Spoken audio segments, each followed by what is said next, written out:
मेरी 17 साल की बेटी ने इंटरमीडिएट की परीक्षा पास की तो एक ही जिद लगाई कि शहर जाकर डॉक्टरी की पढ़ाई करनी है। मैं उसकी बात सुनकर परेशान हो जाती कि आजकल जमाना बहुत खराब है और घर से बाहर तू कभी नहीं निकली सिवाय स्कूल और कॉलेज जाने के। तू इतने बड़े शहर में अकेले कैसे रहेगी?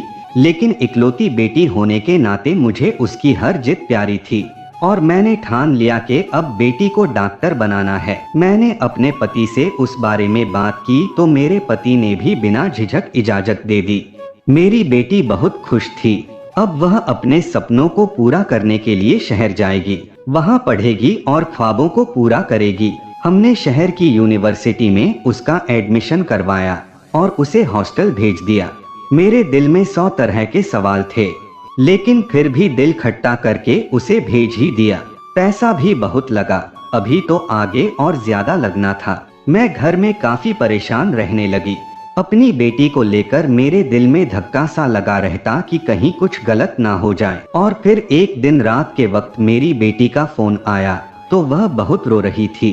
मेरी तो जान ही निकल गई और वह रोते रोते बस एक ही बात की रट लगाए हुए थी कि उसे अब हॉस्टल में नहीं रहना, उसे घर वापस जाना है। मुझे कुछ समझ नहीं आ रहा था कि मैं क्या करूं। मेरा पति भी काम के सिलसिले में बाहर गया हुआ था और मेरी बेटी की हिचकियां भी बढ़ती जा रही थीं। मैंने अपनी बेटी को तसल्ली दी कि मैं उसे लेने के लिए आ रही हूं, बस वह एक बार चुप हो जाए और बताइए कि आखिर क्या हुआ है।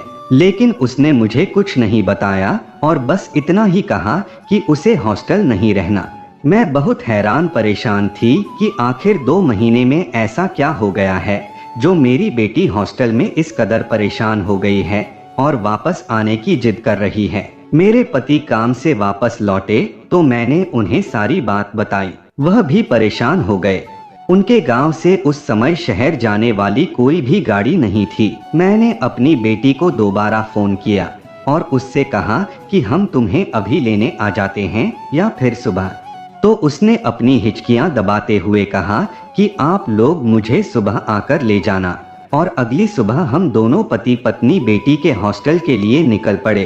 वहां जाकर हमने देखा कि हमारी बेटी की हालत बहुत खराब थी। उसे बहुत तेज बुखार था और उस समय वह अपने कमरे में बिस्तर पर लेटी हुई थी। मैं उसके करीब बैठी और उसका कंधा हिलाया और उसको पुकारा तो मेरी आवाज सुनते ही उसने अपनी आंखें खोली। मुझे देखते ही मेरे गले से लिपटकर जोर जोर से रोने लगी। उसकी हालत देखकर मैं और ज्यादा परेशान हो गई।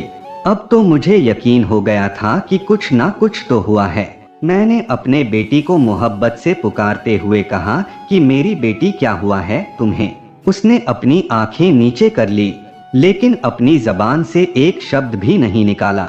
मैंने उससे बहुत जिद की, लेकिन बस उसने मुझे इतना ही कहा कि मुझे कुछ नहीं हुआ, बस मुझे हॉस्टल में नहीं रहना, मुझे वापस घर जाना है, मेरा आप लोगों के बगैर यहाँ दिल नहीं लगता। यह बात बहुत अजीब थी कि 2 महीने हॉस्टल में रहने के बाद मेरी बेटी कह रही थी कि उसका हॉस्टल में दिल नहीं लगता।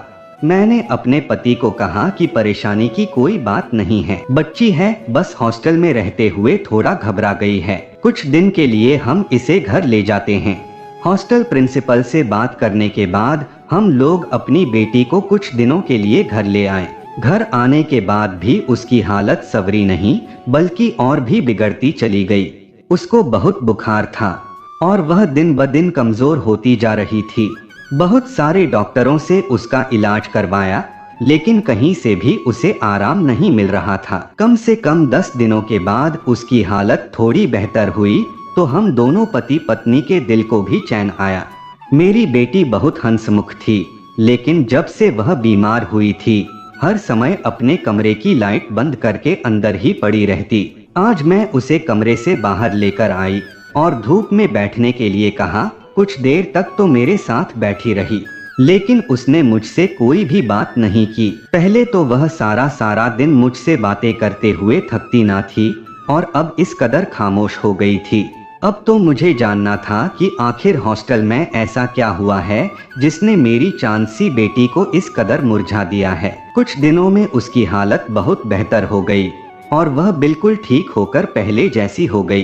उसको सेहतमंद देखकर हम दोनों पति पत्नी बहुत खुश हुए। हमारी खुशी की कोई इंतहा ना रही, लेकिन मुझे उसकी पढ़ाई का भी बहुत दुख हो रहा था। उसकी पढ़ाई का बहुत नुकसान हो रहा था, लेकिन उसकी पढ़ाई उसकी सेहत से ज्यादा जरूरी नहीं थी। जब वह बिल्कुल ठीक हो गई तो मैंने उससे कहा कि बेटा, अब तुम्हें यूनिवर्सिटी वापस जाना चाहिए, तुम्हारी पढ़ाई का बहुत नुकसान हो रहा है।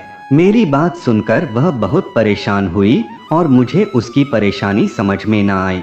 कुछ देर के बाद बोली, आप ठीक कह रही हैं, मुझे अब वापस जाना चाहिए। अगली सुबह जब मैं उसके कमरे में गई तो वह तकिया रखकर बहुत रो रही थी। मैं जल्दी से उसके पास गई और उसके मुंह से तकिया हटाया और उससे पूछा कि क्या हुआ है। तो कहने लगी कि मेरे पेट में बहुत दर्द हो रहा है, जो कि मुझसे बर्दाश्त नहीं हो रहा है। मैंने अपनी बेटी को जल्दी से उठाई और उसे लेकर अपने गांव के क्लिनिक आ गई। डॉक्टर ने उसको चेक किया और उसे दवा दी।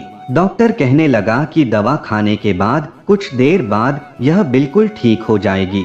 घर आकर मैंने उसे दवा खिलाई और थोड़ी देर बाद मैंने जब उसकी तबीयत पूछी तो कहने लगी कि अब मुझे ज्यादा दर्द नहीं हो रहा, मेरा दिल अब हर समय बेचैन रहने लगा। मेरी एक ही बेटी है और वह भी हर समय बीमार रहने लगी।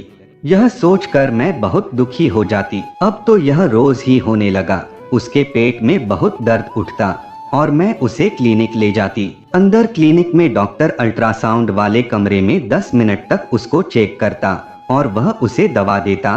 कुछ देर तक वह ठीक हो जाती।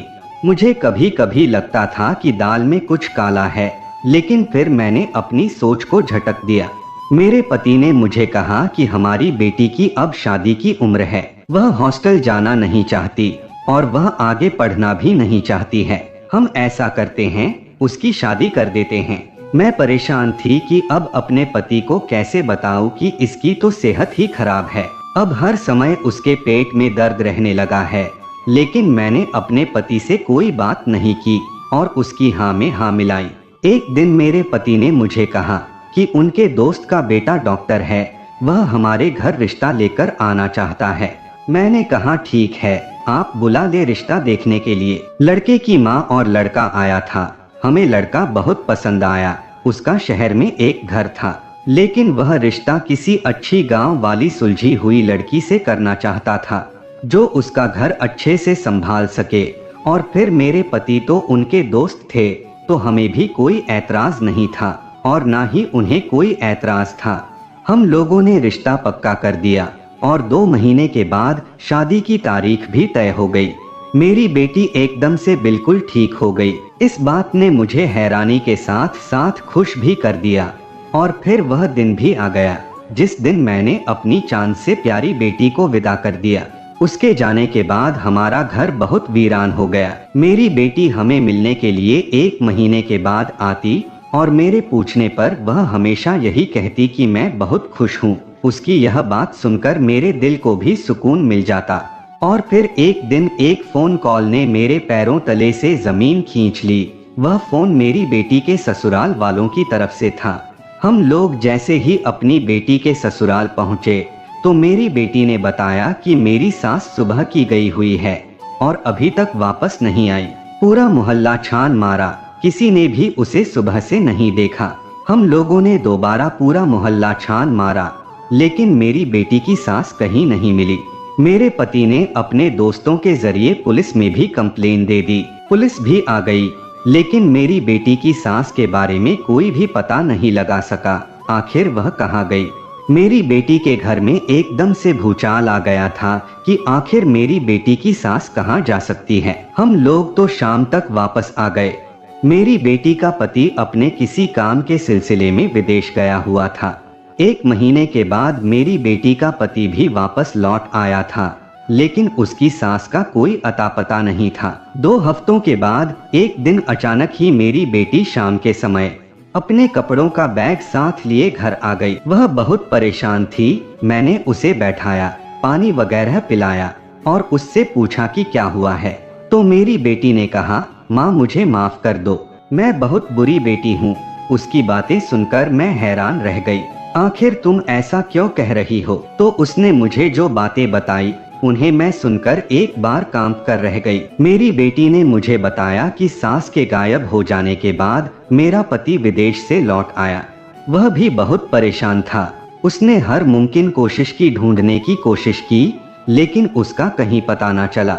मुझे महसूस हो रहा था जैसे वह अपनी माँ को लेकर बहुत ज्यादा परेशान है, इसीलिए शायद वह मुझे नजरअंदाज कर रहा है। लेकिन कुछ दिनों के बाद उसने मुझे पूरी तरह से नजरअंदाज कर दिया। मैंने उससे बात करने की कोशिश की और उसे कहा कि जब से आप आए हैं आपने मेरे साथ कोई बातचीत नहीं की। मेरा पति मुझे कहने लगा कि मैं अपनी काम में व्यस्त हूँ, मुझे किसी की परवाह करने की कोई जरूरत नहीं है। अपने पति का यह जवाब सुनकर मुझे यकीन नहीं आ रहा था कि यही मेरा पति है जो मुझसे इतने मीठे शब्दों में बात करता था, अब इस कदर तल्ख शब्दों में बोल रहा है।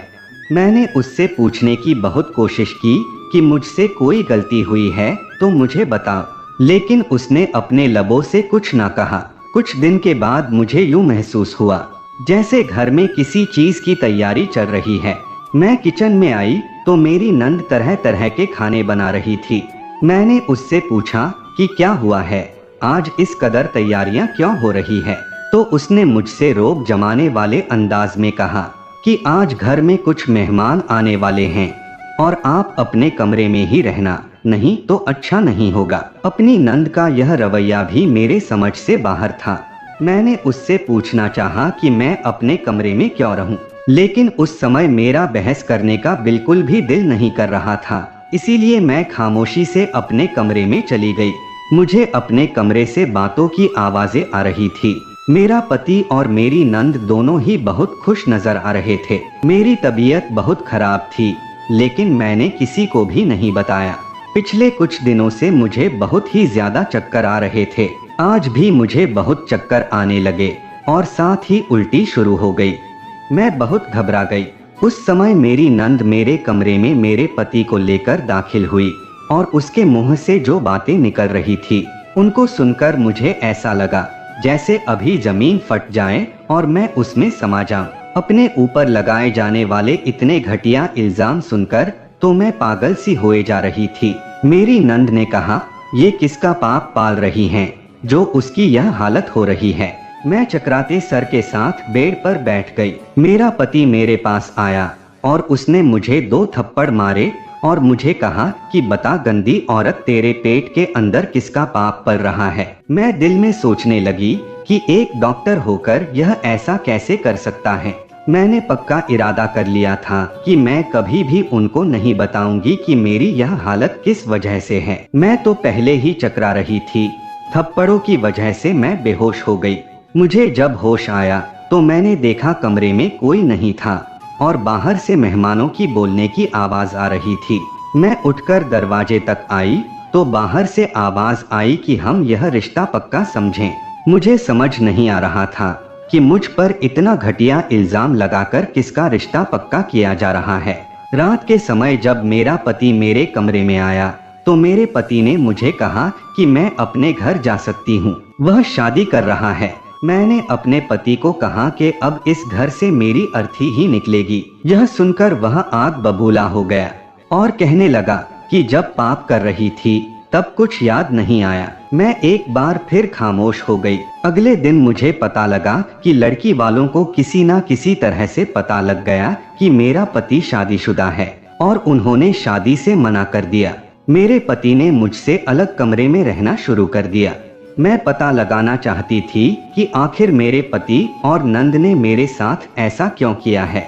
यह जानने के लिए मैंने सोचा कि इसके कमरे में जाकर देखती हूँ। रात को मैं उसके कमरे में गई सोने के लिए। मुझे देखकर वह एक पल के लिए परेशान हो गई तो मैंने उससे कहा कि मुझे अपने कमरे में डर लग रहा है, इसलिए मैं तुम्हारे कमरे में सोने आई हूँ।